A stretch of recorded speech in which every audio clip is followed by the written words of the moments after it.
Thank you. What a crowd we have today. It's great to see everybody. You know, I first want to say thank you to my dear friend Joni Ernst. She is such a rock star.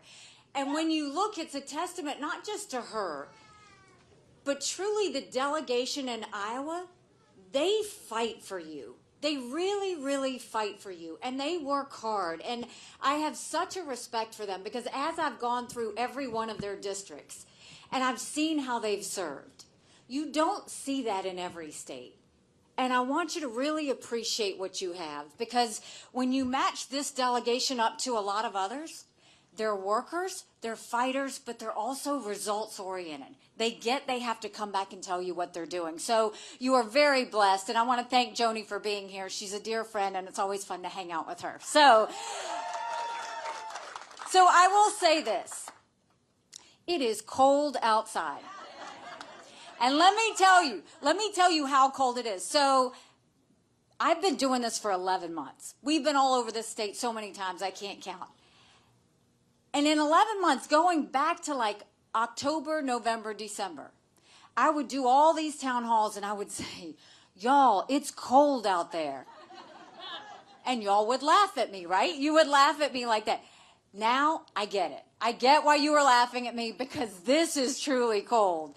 But we're going to keep on going anywhere and everywhere. We're going to go all the way until the last hour, because we know what situation we're in. If you look at what's happening in the country, it's tough right now. And you don't have to turn on the news to hear how bad it is. You feel it. You feel it when you go to the grocery store. You feel it when you go to the gas station. You feel it when you make your mortgage payment or your insurance payment. We're $34 trillion in debt. We're having to borrow money just to make our interest payments. China owns some of that debt. And I would love to be able to tell you that Biden did that to us. And he sent us down this roller coaster of socialism that's dangerous, that we have to stop. But our Republicans did that to us too. You go back and look at the $2.2 trillion COVID stimulus bill that they passed with no accountability. Left us with 80 million Americans on Medicaid, 42 million Americans on food stamps. That's a third of our country.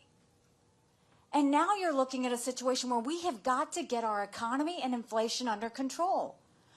So you know what I think about that? Don't you think it's time we had an accountant in the White House? We'll take on our economy, we'll take on inflation, and we'll do that by clawing back the $100 billion of unspent COVID dollars that are out there.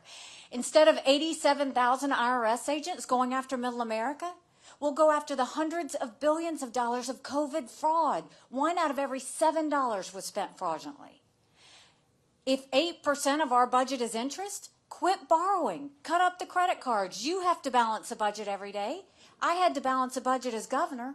Why is Congress the only group that refuses to balance a budget? We'll stop the spending, we'll stop the borrowing, we'll eliminate the earmarks, and I'll veto any spending bill that doesn't take us back to pre-COVID levels. That will save us trillions. Then we will take as many federal programs as we can and send them down to the state level. That will reduce the size of the federal government, but it will empower people on the ground. Think education, think welfare, think healthcare, think mental health. All of those things can go down to the state so that you decide how best to use those resources. And then we need to let the middle class breathe again. That's why I want to eliminate the federal gas and diesel tax in this country. We want to cut taxes on the middle class and simplify the brackets. And we need to make the small business tax cuts permanent. They made the corporate tax cuts permanent, but they made small business tax cuts temporary. Small businesses are the heartbeat of our economy. We need to start acting like it. Then when it comes to education, right now in America, only 31% of 8th graders are proficient in reading. Think about that. Only 27% of 8th graders are proficient in math. If we don't do something and do something quickly, we're going to be in a world of hurt 10 years from now. In South Carolina, we knew if a child couldn't read by 3rd grade, they were 4 times less likely to graduate high school. So we need to do across the country what we did there. Instead of pushing those kids forward, we held them back. We brought in their parents. We did reading remediation, and we set them up for success. We have to do that all over our country. We have got to get our kids reading again. And no parent should ever wonder what's being said or taught to their child in the classroom. We need complete transparency. And we will do that by having every curriculum online so that parents can see what's being taught to their kids. And then every parent has one job, and that's to make sure their children get a good education. They should be able to decide where their kids go to school. They should be able to decide what mode of education works for their child. Stop mandating education based on a zip code. And then let's build things in America again. Let's put vocational classes back into our high schools. We had apprenticeships all over South Carolina. We taught our kids how to build the things we were making. We got them invested in the economy even before they finished school. And then, as a mom, we love our boys. But for all you girl dads out there and all you strong moms, we have to raise strong girls. Strong girls become strong women. Strong women become strong leaders. And none of that happens if we have biological boys playing in girls' sports. We've got to cut that out.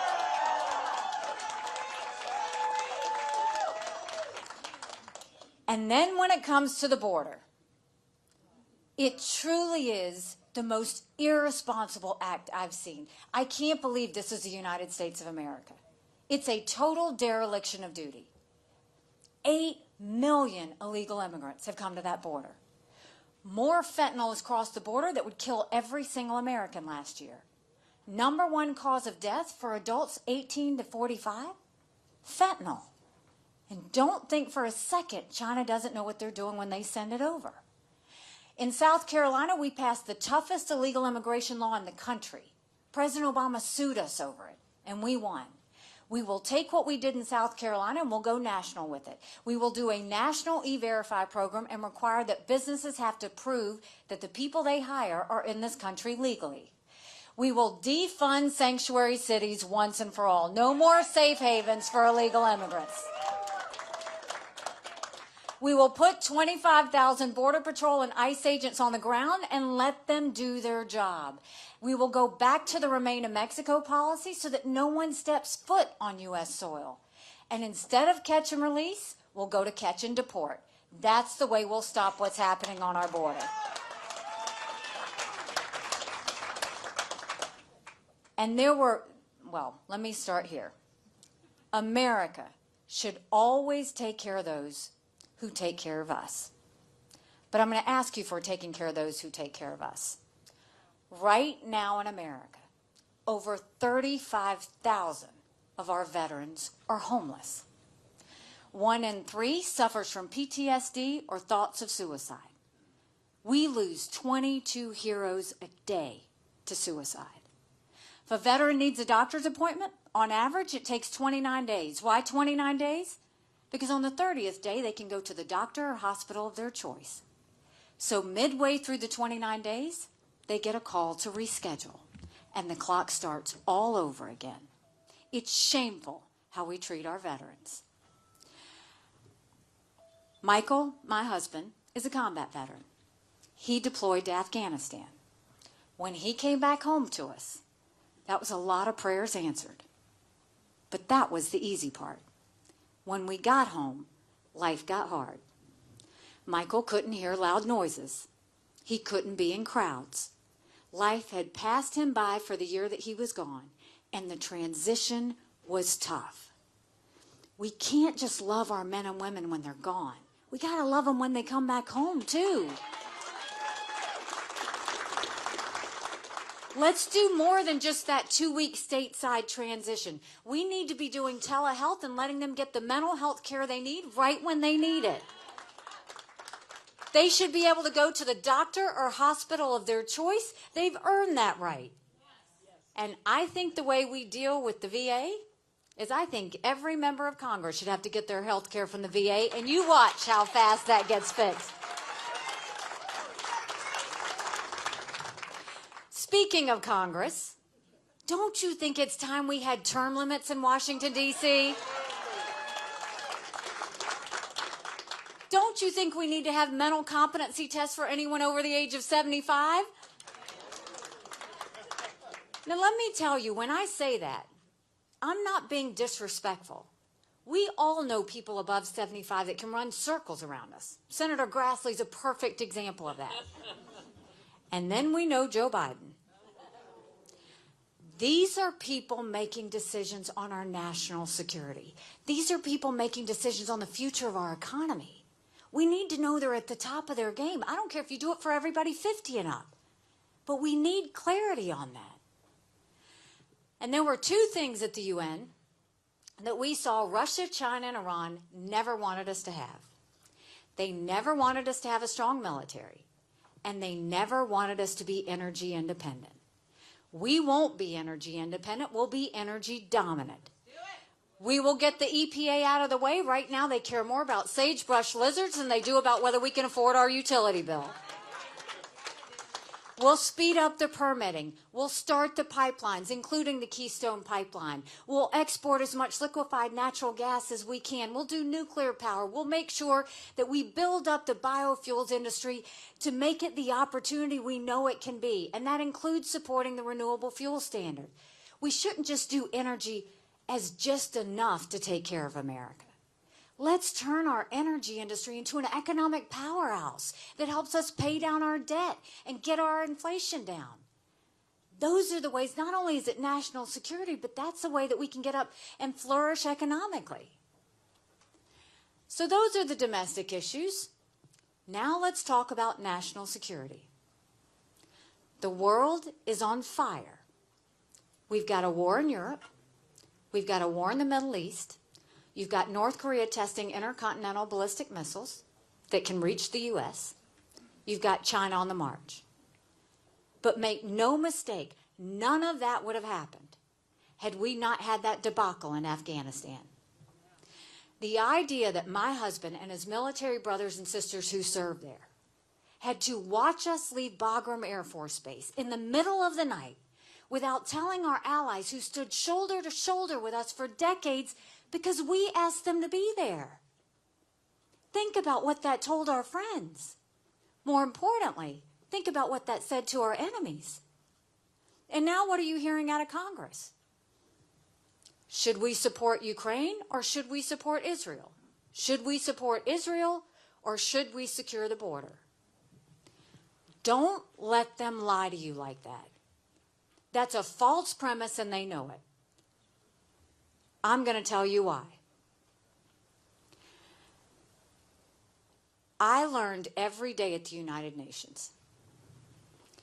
Terrorists, dictators, and thugs always tell us what they're going to do. They're amazingly transparent. Think about Ukraine. Here you had this pro-American, freedom-loving country that was invaded by a thug. 500,000 people have died or been wounded because of Putin. Now, when I tell you that terrorists and dictators and thugs always tell us what they're going to do, let's think about it. Hamas said they were going to go into Israel. They did. China said they were going to take Hong Kong. It happened. Russia said they were going to invade Ukraine. We watched it. China says Taiwan is next. We better believe them. Russia said once they take Ukraine, Poland and the Baltics are next. Those are NATO countries. That puts America at war. This is about preventing war. It's always been about preventing war. And we know Putin's hit rock bottom. We know that because he's lost 87% of his fighting forces that started the war. They've raised the draft age in Russia now to 65. They're getting their drones from Iran and missiles from North Korea. Putin knows he's in trouble.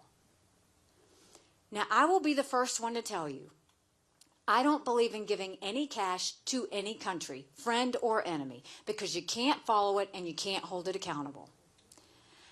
I don't think we should put troops on the ground in Ukraine, and they don't want them. They want to be able to win this war on their own. But I believe we should give them the equipment and ammunition to win, to prevent war. Now, if we supported Ukraine, that's only 3.5% of our defense budget. That's it. The Europeans are paying more than that, and they should. It's their neighborhood. Now let's go to Israel. For any of you asking why we should support Israel, Israel is a bright spot in a tough neighborhood. It's the tip of the spear when it comes to defeating terrorism. It has never been that Israel needs America. It has always been that America needs Israel. And when you look at that horrific day of October 7th and what happened, when they beheaded those people and burned those babies alive and took those girls from the concert and raped them and dragged their naked bodies through the streets of Gaza, what did they say? Death to Israel, death to America. That's why we have to care. Remember when I told you Putin hit rock bottom? That horrific day of October 7th is Putin's birthday. Who's the happiest man in the world right now? Putin. Why? Because the U.S. and the West took all our eyes off of Ukraine and moved it to Israel. Putin didn't call Netanyahu right away. He waited 10 days to call. You know who he did call? Hamas. They came the next day and held hands and said they were friends. If we support Ukraine and we support Israel, that's only 5% of our defense budget. Now, securing the border, priority number one. Right now, America's acting like it's September 10th, and we better remember what September 12th felt like, because it only takes one. So we should absolutely do that first thing and secure the border. So if we support Ukraine and we support Israel and we secure the border, that's less than 20% of Biden's green subsidies. So don't let them tell you you have to choose. A president and Congress needs to choose national security. They need to choose preventing war. They need to choose protecting Americans. There's a reason the Taiwanese want the U.S. and the West to support Ukraine. Because they know if Ukraine wins, China won't invade Taiwan. There's a reason the Ukrainians want the U.S. and the West to support Israel. Because they know if Iran wins, Russia wins. China, Russia, and Iran are bound together in an unholy alliance. They are bound together in their hatred of freedom, of democracy, and of all things the United States of America. We need to wake up to how to prevent war. So we have the answers to the domestic policy and the national security needs. But now we've got to look at where we are in this election. You go to the caucuses tomorrow. I know you're excited. I'm excited because it's been 11 months and it comes down to tomorrow. And I know y'all are excited because it means no more commercials and no more mail and no more text messages. I totally get that. We saw that in South Carolina. We love to see the presidential candidates come and we love to see the presidential candidates go. But when I tell you that the country's in disarray and the world's on fire, what does that mean for us? Hard truth. Republicans have lost the last 7 out of 8 popular votes for president. That's nothing to be proud of. We should want to win the majority of Americans. But the only way we're going to win the majority of Americans is if we have a new generational leader that leaves the negativity and the baggage behind and focuses on the solutions of the future.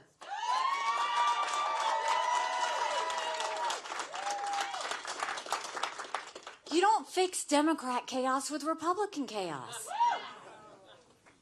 Another hard truth.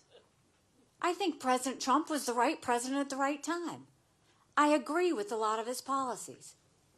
But rightly or wrongly, chaos follows him. You know I'm right. Chaos follows him. And we can't be a country in disarray and a world on fire and go through 4 more years of chaos. We won't survive it.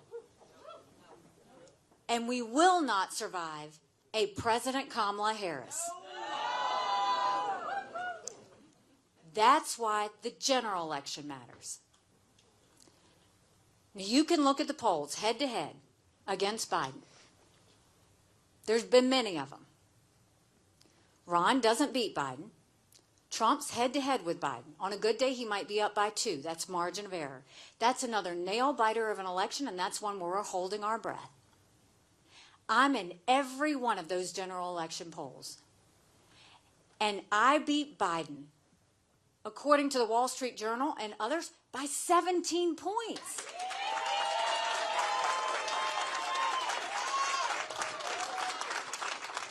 That's bigger than the presidency. That's the House, that's the Senate, that's governorships, all the way down to school board. You win by double digits, you're going into D.C. with a mandate to stop the wasteful spending and get our economy back on track, a mandate to get our kids reading again and go back to the basics on education, a mandate to secure our border, no more excuses, a mandate for law and order in our country, and a mandate for a strong America that we can be proud of. Don't you want that again?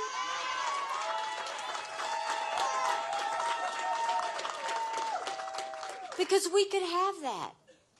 But in order to do that, it's going to take a lot of courage. Courage for me to run. And courage for every one of you to know. Don't complain about what happens in a general election if you don't play in this caucus. It matters. I dropped my husband, Michael, off at 4 a.m. 6 months ago for another year-long deployment. And I watched him and 230 soldiers pick up their 2 duffel bags of belongings to go to a country they've never been to, all in the name of protecting America. They're willing to sacrifice their lives and their families because they still believe in this amazing experiment that is America. So if they're willing to sacrifice for us there, shouldn't we be willing to fight for America here? Because we have a country to save. But if we're going to do that, it starts now. It starts by realizing that this is the time. While Michael's deployed, my kids have stepped up.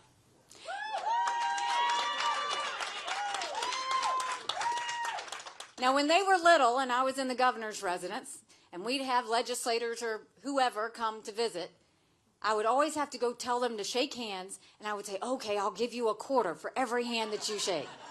And they would always have a bill for me, right, at the end. Now they're older, and I don't have to pay them anymore, but they've been out there knocking on doors and putting up yard signs and shaking hands.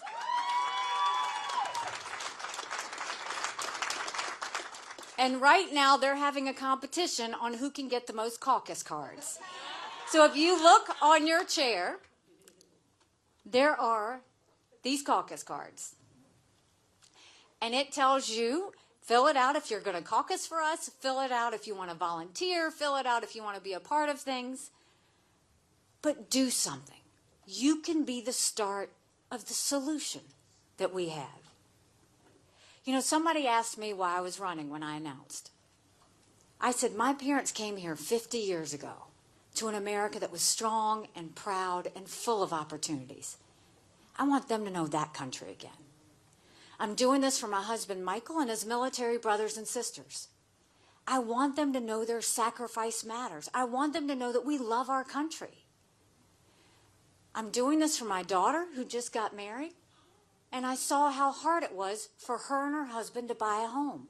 The average home buyer in America now is 49 years old. The American dream is leaving them. And I'm doing this for my son, who's a senior in college. And I am tired of watching him write papers of things he doesn't believe in just to get an A. That's not us. That's not America. And for the first time, 81% of Americans don't think their kids are going to live as good of a life as we did. We can't be okay with that. I'm not okay with that. We do have a country to save. But I'll tell you this. If you will join with us in this movement, if you will join with us and caucus, if you will bring friends and family with you when you do it, I promise you, our best days are yet to come. Thank you very much. God bless you.